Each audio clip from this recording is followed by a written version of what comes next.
Hello and welcome to today's Nairobi News Bulletin. My name is Bella Osako. Doctors and nurses insist the strike is still on even after Employment and Labor Relations Judge Helen Wasilwa ordered them to call off the strike.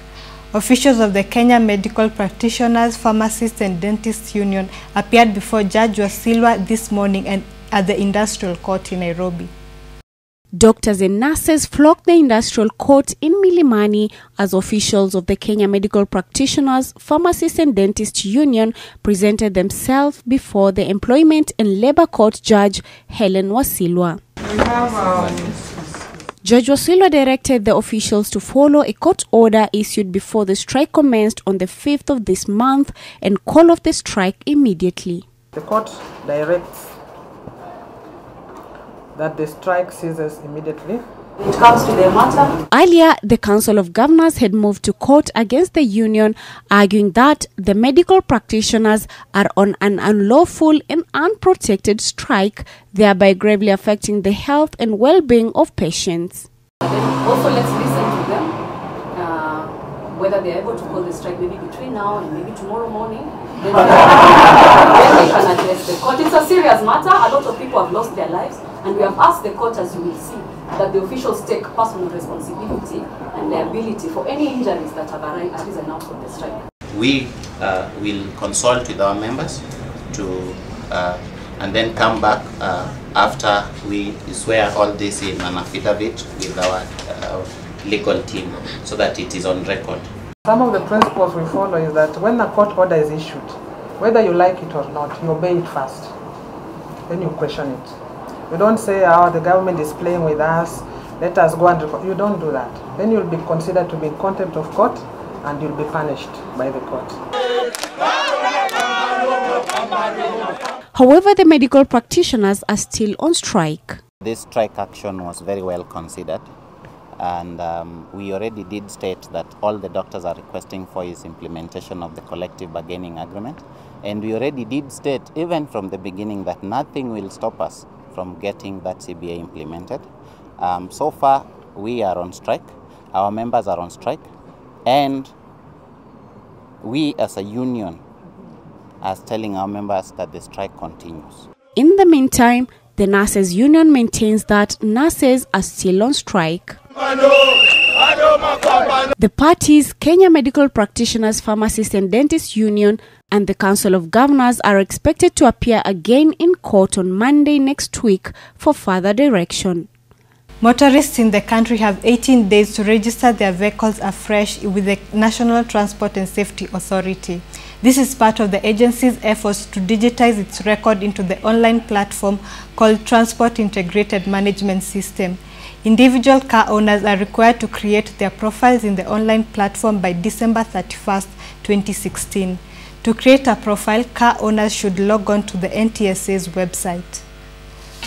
A Swedish man was on Sunday morning found dead while kneeling down half naked in a city hotel. The 32-year-old man, identified as Hermason Augusto, was found in his room at Blue Hat Hotel in Ngara with his head and both hands rested on the bed, his right hand still holding a syringe whose needle was bent.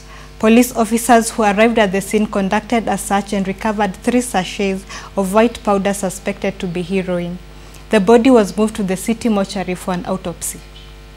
Kiambu County Commissioner Wilson Wanyanga has cautioned political leaders against organizing, supporting and financing gangs like Mungiki, Gaza and others meant to intimidate their supporters during the forthcoming party primaries and the general elections in 2017.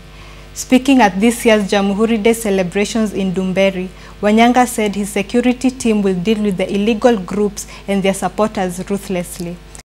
Hatutakubali vikundi vya ugaidi ambavyo vina exist to terrorize people vianze kutumiwa na wanasiasa wakati wameogopa competition. Nchi za nje zinaleta pesa Kenya wakisema ni mambo ya usimamizi wa kiserikali au governance, ili hali ni pesa ya kuja kuleta uchochezi katika uchaguzi ujao mwaka ujao.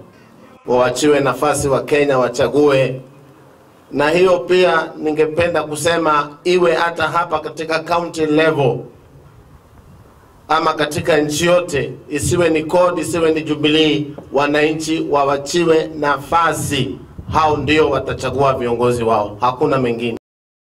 The spiritual leader of the Mani Naga Sri Swami Narayan Gadi community has called on politicians to embrace peace ahead of the 2017 general elections. The spiritual leader, who is in Mombasa, urged those preparing for next year's polls to ensure it is conducted in a free, fair and transparent manner. Through a translator, the spiritual leader prayed for the quick recovery of survivors of the grisly weekend accident in Naivasha.